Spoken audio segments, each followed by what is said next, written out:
માથામાં દંડો માર્યો છે પહેલા દુકાનવાળાએ પહેલા દંડો।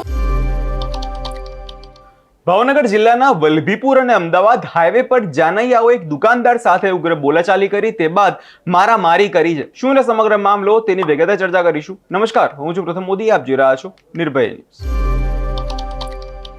ભાવનગરથી એક ચોંકાવનારી ઘટના સામે આવી, જ્યાં ખુશીના પ્રસંગમાં મારામારીની ઘટના જે છે હવે બની છે। ગત રાત્રિના સમયે વલભીપુર પાસે આવેલી પાંજરાપોળ નજીક એક નાસ્તાની દુકાન પર જાનૈયાઓએ પોતાની બસ ઊભી રાખી અને જે દુકાનદાર હતો તેની સાથે ઉગ્ર બોલાચાલી થઈ તે બાદ મારામારી સુધી મામલો પહોંચ્યો હતો। આ ઘટનાના પગલે હાઈવે પર લાંબો સમય સુધી જે છે અફરાતફરીનો માહોલ જોવા મળ્યો। લાઠીથી અમદાવાદ તરફ જઈ રહેલી એક જાનના કાફલાએ વલભીપુર પાસે આવેલા ખોડિયાર નાસ્તા હાઉસ પર વિરામ લીધો। જોકે કોઈ અગમ્ય કારણોસર નાસ્તાની બાબતમાં અથવા બોલાચાલીમાં મામલો એટલો ઉગ્ર બની ગયો કે જાનૈયાઓના ટોળાએ મારામારી પર ઉતરી આવ્યા, જેમાં એક મહિલા અને પુરુષ ઇજાગ્રસ્ત થયા છે। સૌપ્રથમ તો નજર કરીએ તે મારામારીના દ્રશ્યો પર અને સાંભળીએ દુકાનદારનું અને જાનૈયાઓનું આ વિષયને લઈને શું કહેવું છે। આપનું નામ? વિપુલભાઈ પંકજભાઈ ચાવડા। વિપુલભાઈ, શું બનાવ બન્યો હતો? બનાવમાં એવું બન્યું હતું, દુકાને પહેલાં ખરીદી કરી હતી, લેતા હતા, પછી એક ભાઈ પડીકું બદલાવાય એટલે મેં બદલાવાય નહીં। ભાઈ જે તમે પડીકું લો તોડીને તમે બદલાવતા નહીં, ઢગલો થઈ જાય। બદલાવાના કારણે ના પાડવા કારણે એને મને ગાય મા અમાણીને બધું દેવા માંડ્યા ને 20 જણા 25 જણા ભેગા છે, લેડીઝ જેન્ટ્સ બધા। એમાં છોકરાને ભેગો ટોળામાં લઈ લીધો એટલે મેં જે લાકડી હતી એટલે મેં આગળ ધક્કો મરાવવા માટે કાઢવા માટે મેં કર્યું હતું। એ બાબતે પછી મૂકી દીધો મેં, પછી પાછા ગાયું મા હમણ બે હમણ કંઈ મારવા માંડ્યા, એમાં બી મારે ધાવ લોકડી બહાર બચાવવા માટે કરવા માટે કરવી પડી ને એ શબ્દો ગેરશબ્દો બોલવા માંડ્યા। આપનું નામ? મારું નામ સચિન છે, અમદાવાદ। સચિનભાઈ, બનાવ શું બન્યો હતો વલભીપુર? તમે અમે જાન લઈને નીકળ્યા હતા અને ત્યાંથી જાન પાછી લઈને અત્યારે જઈ રહ્યા છે અમદાવાદ માટે, રેસ્ટ માટે ઊભા રહ્યા હતા, ચા પાણી પીવા માટે। નાના નાના છોકરાઓ બધા વેફરો લેવા ગયા એ ભાઈની દુકાને। બરોબર। વેફર ને એવું બધું લીધું, 200-500 રૂપિયાનું એની પાસેથી બધું લીધું, એના પૈસા દીધા 500-1000 રૂપિયાનો પાસેથી બધી વસ્તુ, એમાંથી એક 10 રૂપિયાની વેફર ખાલી પાછી આપી કે આ નથી લેવી, મારે બીજી લેવી છે। એ ભાઈ કે આપેલો માલ હું પાછો લેતો નથી।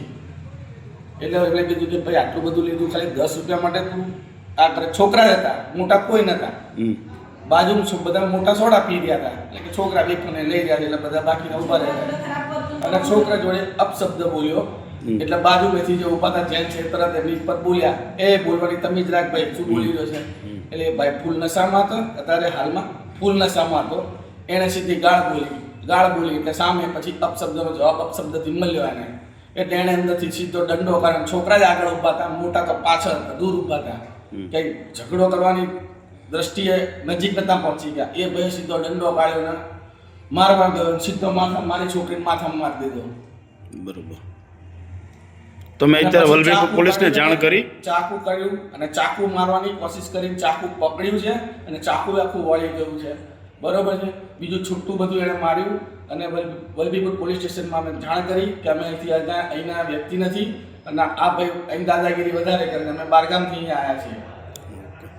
તો વલભીપુર પોલીસને જાણ કરીને ફરિયાદ કરી? વલભીપુર પોલીસને અમે જાણ કરી, અહીંયા અમારી મદદ નથી એટલે અમે પોલીસની મદદ લીધી છે અને પોલીસે હજુ કાર્યવાહી કરી। અમે દવાખાને લઈને આવ્યા, સીધા છોકરા ચક્કર આવી રહ્યા છે, માથા પર વધારે વાગ્યું છે, આખું માથું બધું સોજાઈ ગયું છે।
નાસ્તાની બાબતમાં હિંસક અથડામણની જાણ થતાં જ સ્થાનિકો ભેગા થઈ ગયા હતા અને પોલીસને તાત્કાલિક આમાં જાણ કરી દેવામાં આવી હતી. ઈજાગ્રસ્તોને તાબડતોબ વલભીપુર આરોગ્ય કેન્દ્ર ખાતે ખસેડવામાં આવ્યા. આ ઘટનાની ગંભીરતાને ધ્યાનમાં લઈ વલભીપુર પોલીસનો કાફલો ઘટના સ્થળે પહોંચી ગયો હતો અને હાલમાં આ પોલીસ દ્વારા આ મામલે કાયદેસરની કાર્યવાહી જે છે હાથ ધરવામાં આવી છે અને જવાબદાર જે આની પાછળ હશે તેની સામે ગુનો નોંધવાની તજવીજ પણ શરૂ કરી દેવામાં આવી છે. આ વિષયને લઈને તમારો શું અભિપ્રાય છે તે અમને કમેન્ટ કરી ચોક્કસથી જણાવજો અને અમારી ચેનલ નિર્ભય ન્યૂઝને લાઇક, શેર અને સબસ્ક્રાઇબ કરવાનું ભૂલશો નહીં.